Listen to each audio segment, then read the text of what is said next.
Trauma cereal शिद्दत जिस घड़ी का हमें शिद्दत से इंतज़ार था आखिरकार वही हुआ है। आप जैसा कि देख रहे हैं कि अपने मुंह से सुल्तान बोल रहा है कि मैं पागल हो चुका हूँ। जी 100% ऐसा ही है। अब जाकर उसको एहसास होगा कि दूसरों को पागल करना कितना इस आसान है और अपने आप पर जब बीतती है तो क्या होता है। खैर इस चीज़ का अंदाज़ा अब बखूबी होने वाला है इस इंसान को और इसको पता चलने वाला है कि आखिर क्या हुआ और क्या नहीं हुआ। खैर आप देखेंगे कि जिस तरह से फरीज़े ने उसको अब अपने अंडर करने की कोशिश की और उसको बताने की कोशिश की कि जो कुछ उसके साथ हुआ था, जो कुछ उसके साथ किया गया था वो किस कंडीशन में थी और कोई भी उसके साथ नहीं था। अब जाकर उसको अंदाज़ा हो रहा है और वो कहता है कि मुझे समझ आ चुकी है फरीज़े कि तुम मुझसे बदला लेने की कोशिश कर रही हो, बल्कि तुमने मुझसे बदला ले लिया है। लेकिन ऐसा मत समझना कि मैं तुम्हें माफ़ कर दूंगा।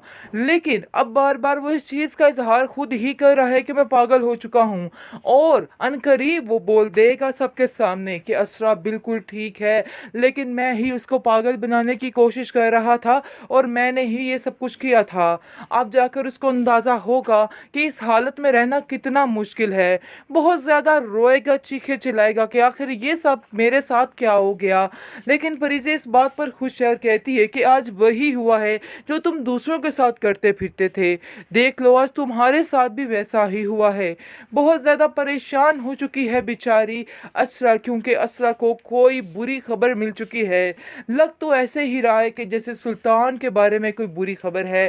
खैर देखिए अब क्या बनता है, क्योंकि सब घर वाले काफ़ी उदास हैं। अब उनको समझ आ रही है कि बस अब सुल्तान का दी एंड हो चुका है, क्योंकि सुल्तान खुद आएगा और आकर माफ़ी मांगेगा असरा से और कहेगा कि असरा मैंने जो कुछ तुम्हारे साथ किया मुझे ऐसा नहीं करना चाहिए था, क्या तुम मुझे माफ़ नहीं कर सकती हो। जिसको सुनकर वो कहती है कि हाँ मैंने तुम्हें माफ़ तो कर दिया है, लेकिन तुमने जो कुछ किया है वो माफ़ी के काबिल बातें नहीं हैं, क्योंकि तुमने बहुत ही मेरा दिल दुखाया है। लेकिन इस चीज़ का अब सुल्तान को अंदाज़ा हो चुका है कि जो मोहब्बत असरा ने उसको दी है उसने बहुत ही गलत फ़ायदा और नाजायज़ फ़ायदा उठाया है। उसने उसकी हर तरह की बात मानने की कोशिश की, उसके जैसा ही बनना चाहा जैसे वो करने की कोशिश कर रहा था, लेकिन बेसूद उसके हाथ कुछ भी नहीं आया। लेकिन जी उसके हाथ असरार आ चुका है। परेशान होने वाली, घबराने वाली कोई भी बात नहीं है।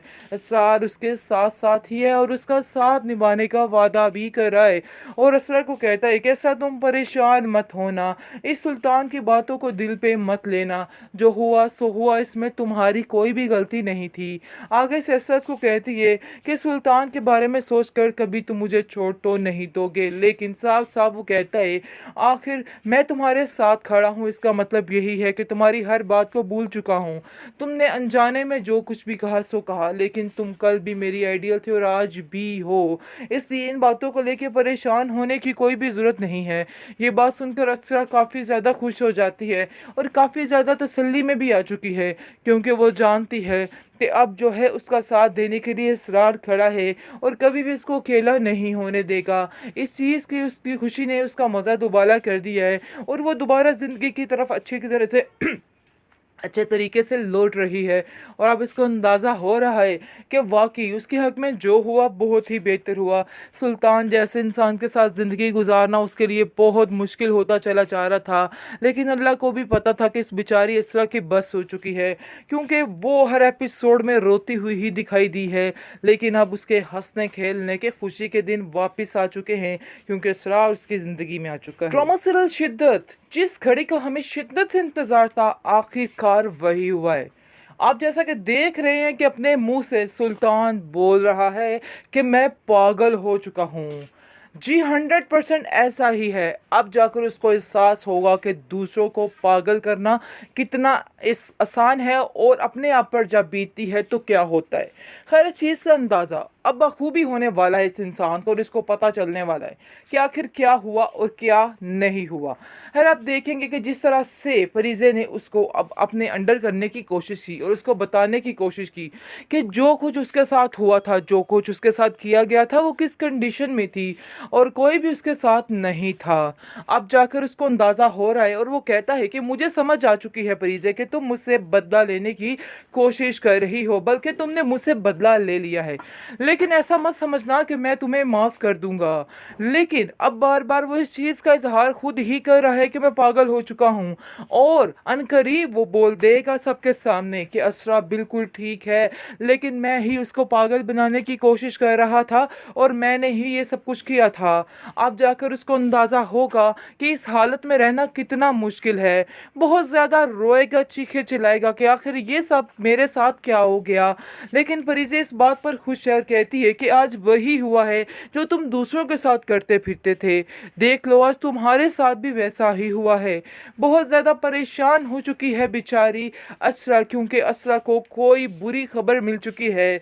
लग तो ऐसे ही रहा है कि जैसे सुल्तान के बारे में कोई बुरी खबर है। खैर देखिए अब क्या बनता है, क्योंकि सब घर वाले काफ़ी उदास हैं।